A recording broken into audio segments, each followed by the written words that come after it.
Shallow. I appreciate the questions and the Right. examples too. Like, really, thank you.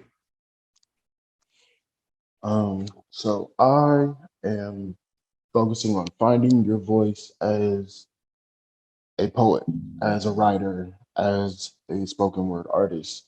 Um, so really, when you think of voice, you think of uh, the speaker. You think of the person behind the piece. Um, in literature, it's a combination of your vocabulary, your syntax, your tone, and all of that mixes and makes your words make sense. And your voice is how it flows together. You add rhythm and imagery, like Trav was saying, and you have your poetry voice. Um, I think the tricky thing is that with trying to find your voice, it doesn't, well, people have differing opinions, but it doesn't necessarily have to be your voice. It could also be a persona that you develop or an alter ego. A perfect example of this would be when you think about rappers, right? You think about rappers and the various cadences that they use or the various rapping styles that they use. For example, someone like Nicki Minaj, who what was her alter? She's had like three different alter egos, but Roman. Yeah, Roman. thank you. Yeah, Roman. So like when you think of that alter ego, or you think of like Kendrick Lamar, you think of K Dot, you think of Kung Fu Kenny, and all the different rapping styles that he's employed over the course of his career. Um, some poets may some poets may read their poetry in a different voice, or they may take on a different dialect, a different tone, as opposed to their regular speaking voice. Um, for if you think about like if you go going back to the rappers example, um, a big criticism is that today's rappers, the young rappers, they all sound the same, right? If you think about those what's the word I'm looking for? Those iconic voices in rap. There's something that sets them apart from their peers. So you take someone like maybe Busta Rhymes, or you take someone like Snoop, who has that very specific way of speaking, that very specific way of reciting their rhymes. That is their voice. Um, with all of these things, it's all about the choices that you make, right? So, with trying to find your voice, some people may say that it's all internal, it's all coming from you. Others may say that it comes from what you read and what you hear. I think it's a combination of both. Um, Part of it is what comes from within, because of course you have to decide how personal you want to be as an artist, what your subject matter is going to be. For me personally, when I first started out, I wanted to speak about my feelings.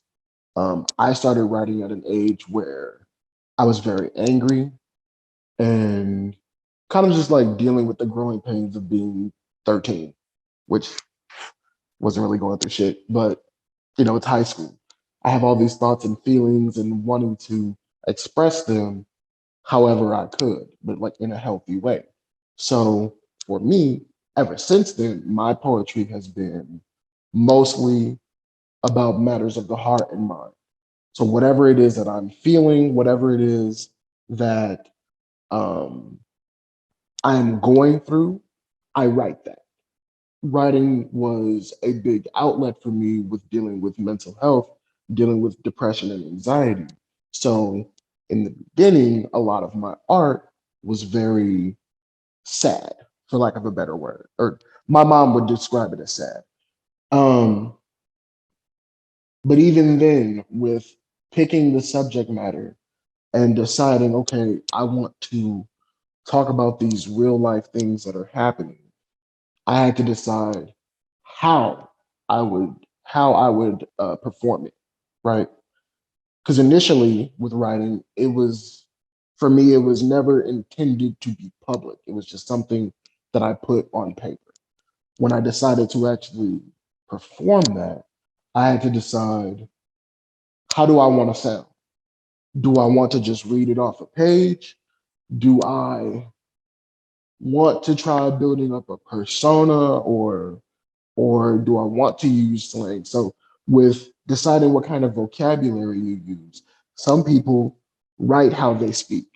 So whatever slang they use, whether it's regional or whatever the case may be, they go with that. Some people prefer to write um, from a standpoint of educated. So they may use bigger words. They may use multisyllabic words. They may use flowery language to be more abstract. Like Trav was talking about, avoiding abstraction. Some people decide they want to be as abstract as can be. They don't want to be to the point, and they like to live in that. They like their art to live in that space where it's up to your interpretation. There is no one right answer or one right interpretation for that body of work. Um, for me, I do both. I like to be very blunt with what I'm dealing with or what I'm writing about, whatever my subject matter is. But also, I may sprinkle in some abstraction because I can't help using flowery language. So, for example, um,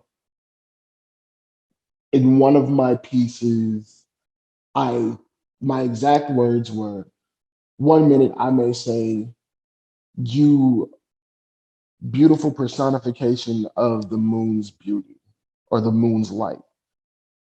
And another sentence I may say, "You fine motherfucker, you." I like switching it back and forth.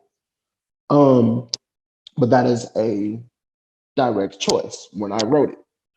Um, I It sounds terrible, but I do not read a lot. I have a bunch of books that I need to read. Um, but I find that when I am struggling with my vocabulary, if I've used a certain phrase entirely too much, or I'm being redundant, what I find that I need to do is I read something. I usually read poetry, or I will watch, like, Rudy Francisco is one of my favorite poets. So I will watch some of his videos. Or I will go back to the I Am Root page and find a video from one of my peers, because it's some talented motherfuckers in this group. Um, or I'll bounce ideas. There have been plenty of times where I've talked to Dom and I've bounced ideas off of him because I'm struggling with a specific phrase, or I'm struggling with a specific concept.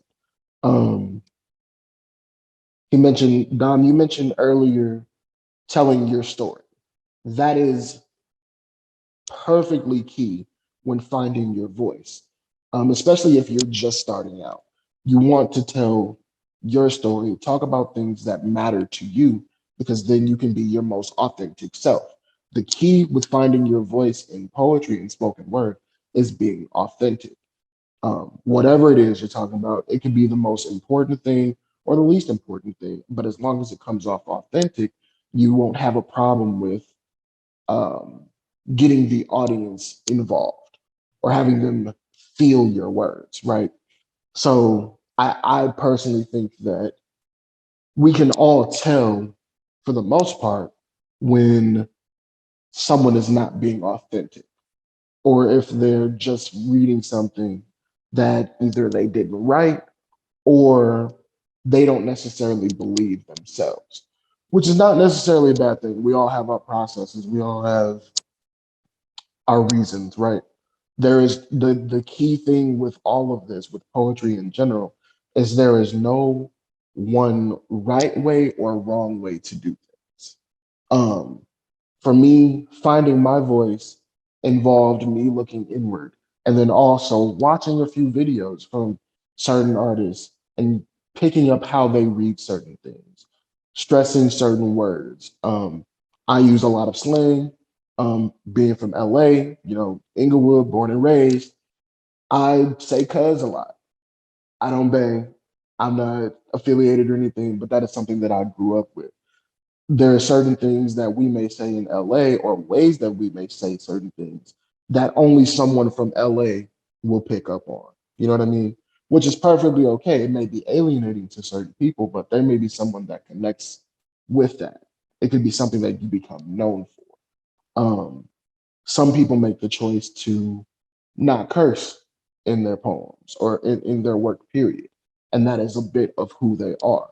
I think with art, with poetry, it's all about putting bits of us in our work, right?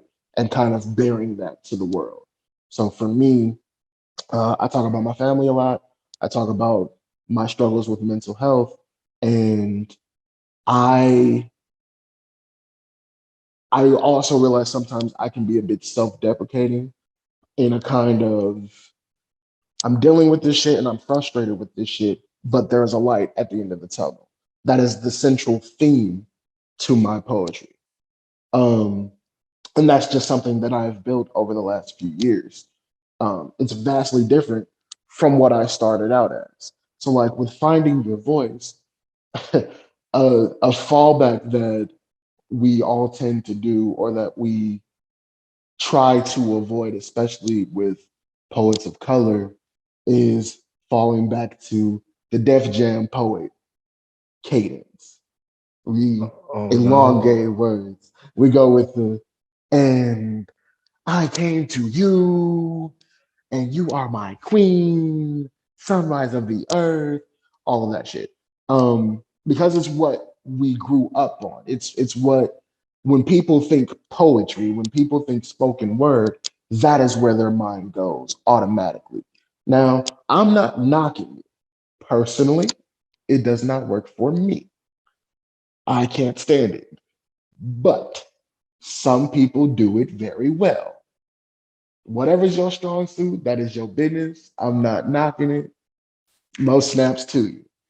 Um, I think for starting for artists that are just starting out, it is helpful to avoid that because oftentimes we get into a rut.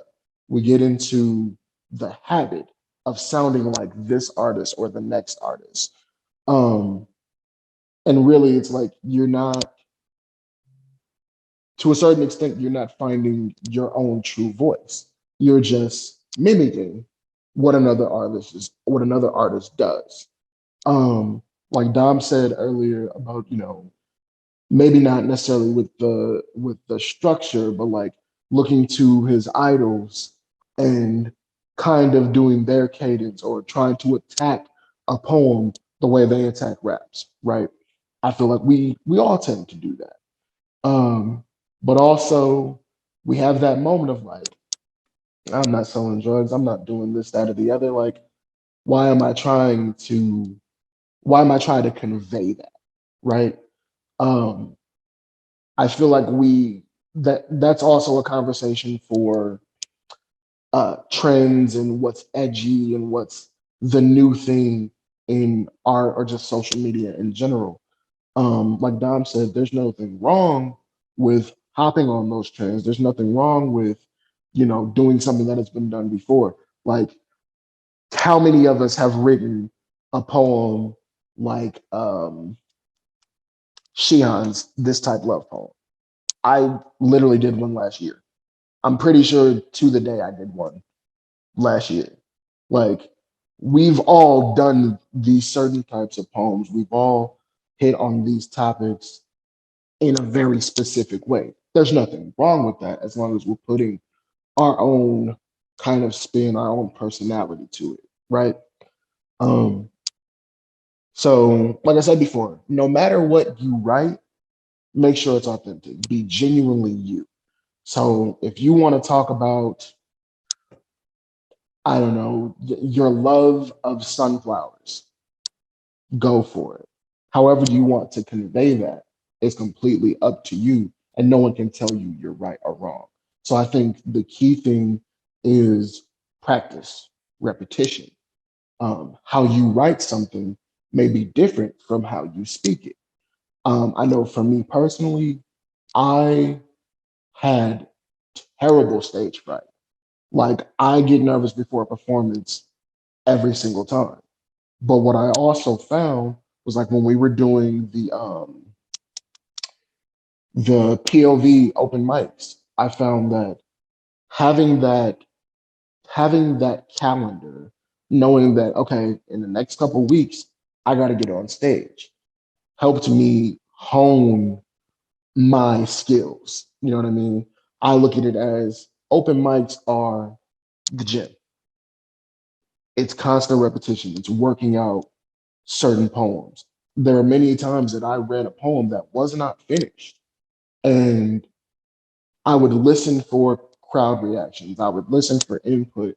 And oftentimes, if you've seen me perform, you know that I freestyle at certain points. I'll be reading something right off a page, and then at some point, I put it down and I say something to the crowd.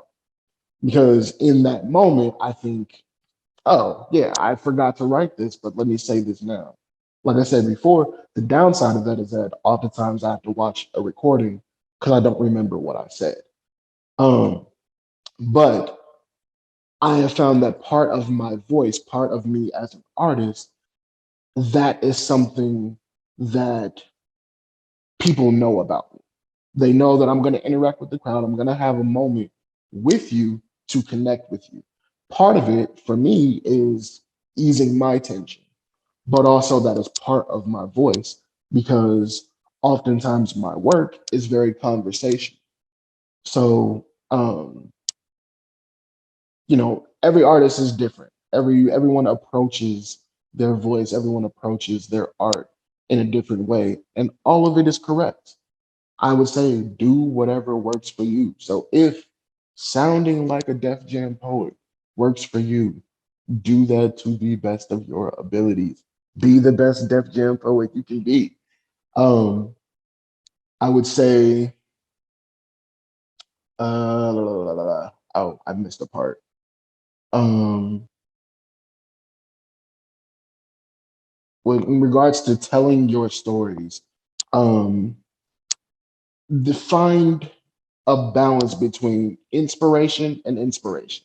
What I mean by that is find a balance between the inspiration that is outward and the inspiration that comes from you, right? And I feel like that's where your full success will be. Whatever it is, whatever your message is that you're trying to convey, that is essential. Don't stray from that.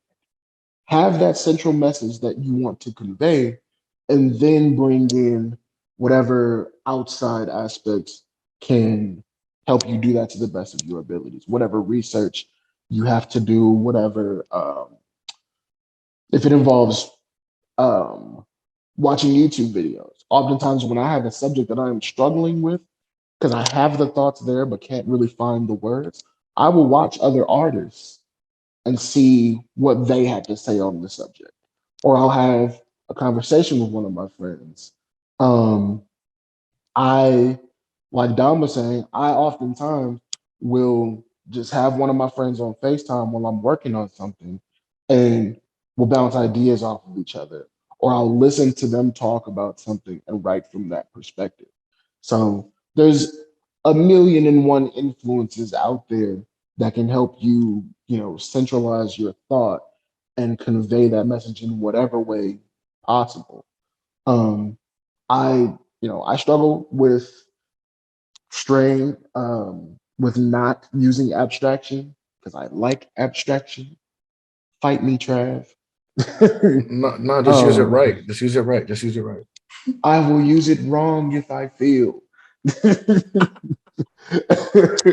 But um, I have found that with using abstraction, there are times when I'll read something myself and I'm like, what the hell was I trying to say? And I end up with a completely different poem than whatever my initial thought was. And that's kind of where my voice gets lost in the shuffle, right? Um, because with I feel like as you write and as you've been doing this for years on end, you still develop your voice, but you get into a rhythm. You get into a groove as far as, okay, I know how I'm going to say this. I've written about this subject a million times. I know how I'm going to attack it. Um, but then you try something new, or maybe you get stuck on a line, and then it's all lost in the shuffle, which can be tricky and detrimental if you don't edit. I usually don't edit until after I perform it. Um, but in terms of finding your voice, like the central thing that I want you to take away from it is that there's no wrong or right way to do it. Um, Outside inspiration is great for you, but also look inward. Be genuine with whatever your message is. Um, and just you can decide how personal you want to be. You can decide what relationship you want to have with the audience with your art. Do you want them to know intimate details about you? Do you use I and me statements in your work?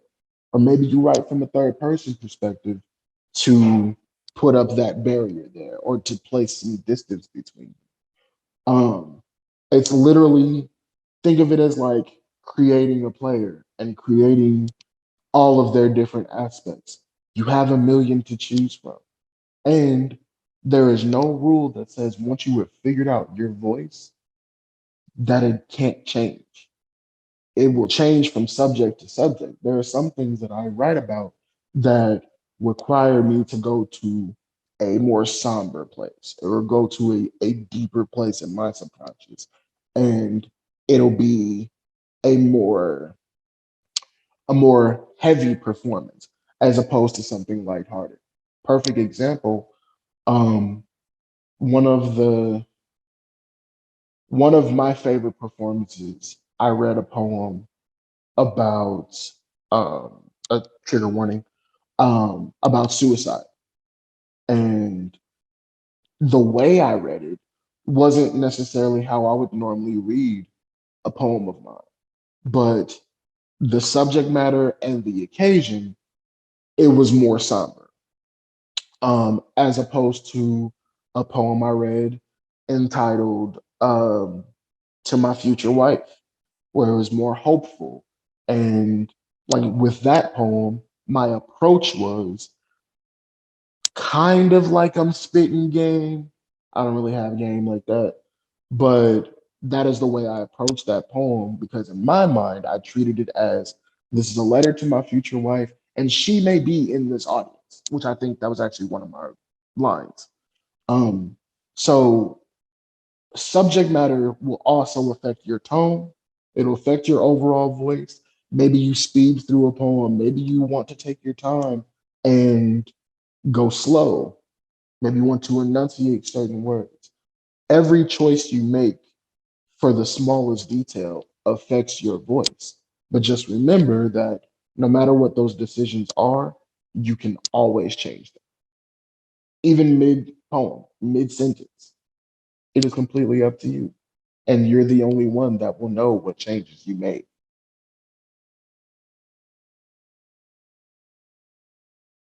But yeah, that is. Wait, let me see if I missed anything. Nope, I didn't. Ah, nice.